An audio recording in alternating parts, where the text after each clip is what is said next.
अब देखो ये मैंने इसे इस तरह से 3 कॉलम बनाया, पहला दूसरा तीसरा, ये अपने को प्राप्तांक दिए हैं और ये अपने को जो है विद्यार्थियों की संख्या, परिवार नहीं विद्यार्थी हैं,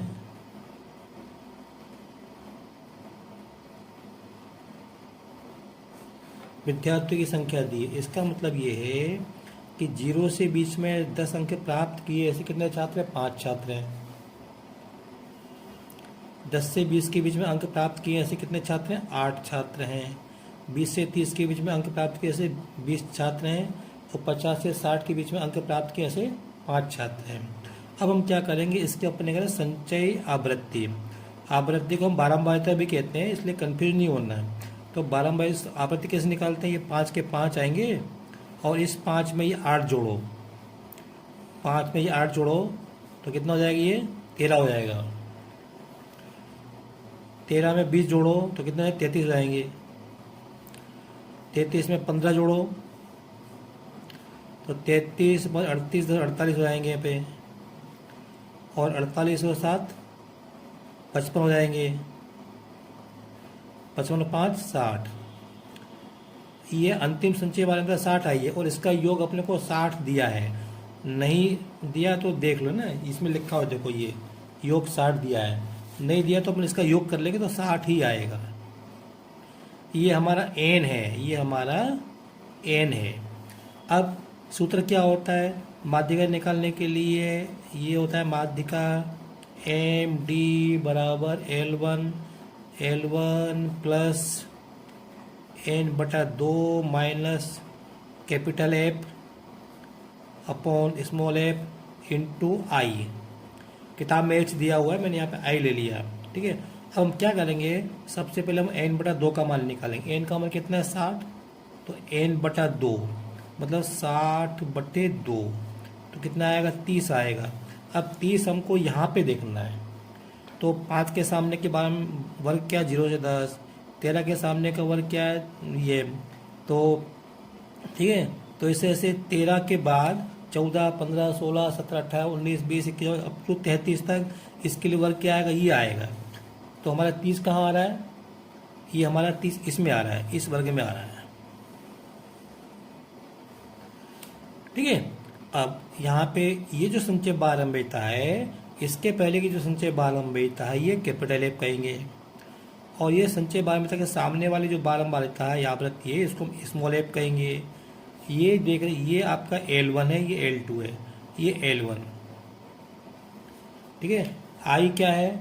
आई ये अंतर, कितने का अंतर है इसमें? 10 का अंतर है, तो ये आई हो गया।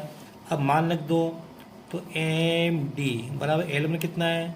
20 प्लस n/2 कितना है? 30 आया था, इसका मान 30, और कैपिटल एफ कितना आया था? 13 आया था, 13 यहाँ पे। स्मॉल एफ कितना है? 20 है। आई कितना है? 10। अब इसको हल कर लो, 20 प्लस 30 में से 13 गए तो कितने हो जाएंगे? 17, और 10 से कम 10, 10 दूनी 20, तो बटे में 2 बचे, और ये हो गया यहाँ पे 20 प्लस 17 में 2 का भागने कितना आएगा? 8.5। इनको जोड़ो तो कितना आएगा? 28.5। ये प्राप्तांक, ये इतने अंक आए, ये हमारा माध्यिका आएगा, ठीक है। अब देखो यहाँ पे मैं बताऊँ इसका क्या मतलब संजय बारंबारिता का। 0 से 10 के बीच में अंक प्राप्त करने वाले कितने छात्र? 5। में 10 से कम अंक प्राप्त करने वाले 5, और 20 से कम 0 से लेकर 20 तक अंक प्राप्त करने वाले 13 छात्र हैं। 0 से लेकर 30 तक या 30 से कम अंक प्राप्त करने वाले कितने छात्र हैं? 33। इसी तरह से 0 से 60 के बीच में अंक प्राप्त करने वाले सभी छात्र हैं, या 60 से कम अंक प्राप्त करने वाले सभी छात्र, तो 60 आएगा। इतना मेरे को यहाँ पे बताना भूल गया था, मैंने बता दिया, हमारा उत्तर आ गया है। अब हम इसके बाद ये अगला प्रश्न हल करेंगे। यहाँ पे इसके अंदर क्या करना है, हमको बहुलक निकालना है। क्या करना है? बहुलक। ये हमको परिवार के माप दिए, तो हम क्या करेंगे, बस इसमें 2 ही कॉलम बनेंगे और सूत्र लगाएंगे। देखो कैसे करेंगे। तो ये जो आंकड़े थे ये मैंने इस प्रकार से लिख लिए, ठीक है। इसका मतलब क्या है यहाँ पे कि 7 परिवार ऐसे हैं जिनमें सदस्यों की संख्या कितनी है? 1 से 3। 8 परिवार ऐसे हैं जिसमें सदस्यों की संख्या कितनी है? 3 से 5। दो परिवार ऐसे हैं जिनमें सदस्यों की संख्या कितनी है 5 से 7, और एक परिवार ऐसा है जिसमें सदस्यों की संख्या कितनी है 9 से 11। अब क्या करेंगे, हमारा सूत्र है बहुलक ज्ञात करने के लिए, सूत्र है MO, या इसके साथ में Z भी लिखते हैं, बराबर L1 plus F1 minus F0 बटे 2 F1 minus F0 minus F2 गुणा I। ठीक है, अब हम इसमें मान लिख देंगे बराबर। अब देखो पहले हम देखेंगे ये कितनी है, ये 2 है। ठीक है, तो सबसे पहले सबसे अधिक 12 में आवृत्ति कौन सी है 8, इसको लिखेंगे हम F1। इसके पहले की जो आवृत्ति है उसको लिखेंगे F0, ये आवृत्ति है। आवृत्ति या 12 में एक ही बात है। ठीक है, और इसके बाद की जो 12 बाइट था उसको लिखेंगे F2। ये जो F1 के सामने वाला ये जो वर्ग है ये L1 है। ठीक है, और ये I क्या है, ये I हमारा, ये अंतर कितने का है, इसमें 2 का अंतर है।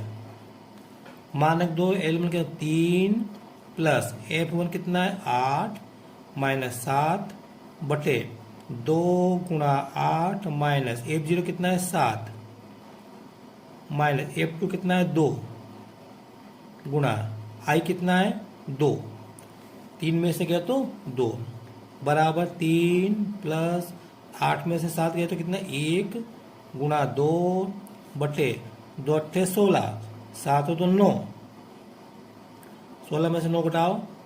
ठीक है, तो ये हो गया 3 प्लस 2 और 16 में से 9 गए तो 7। अब 2 में 7 का भाग दे दो, 2 में 7 का भाग देना है। तो देखो 7 का भाग 2 में 0 बढ़ जाएगा, यहाँ 0 आएंगे, उतारेंगे 2। अब अंक नहीं है तो दशमलव लगाएंगे और यहाँ 0 उतारेंगे, 7 या 21। अब 3 लिख दो, कोई दिक्कत नहीं है। तो फिर मैं 7 दूनी 14 कर देता हूँ, 6 बचे, उतारा 0, 7 8 56 बचे 4, बस ये हो गया, इतना बहुत हो यहाँ पर। तो ये आएगा 3 प्लस 0.28 और इनको जोड़ेंगे तो कितना आएगा 3.28। ये परिवार की माप आएगी। इतने सदस्य हैं एक परिवार में, औसतन इतने सदस्य। बस बच्चों ये अपना इस तरह से ये जो सेट है ये अपन ने हल कर लिया है पूरा। और अगर आपको मेरा वीडियो पसंद आया हो तो इसे लाइक करें, शेयर करें, सब्सक्राइब करें। Thank you. बाकी अगला जो सेट ए है वो मैं सेट अगले वीडियो में हल करूँगा। ठीक है बच्चों, थैंक यू।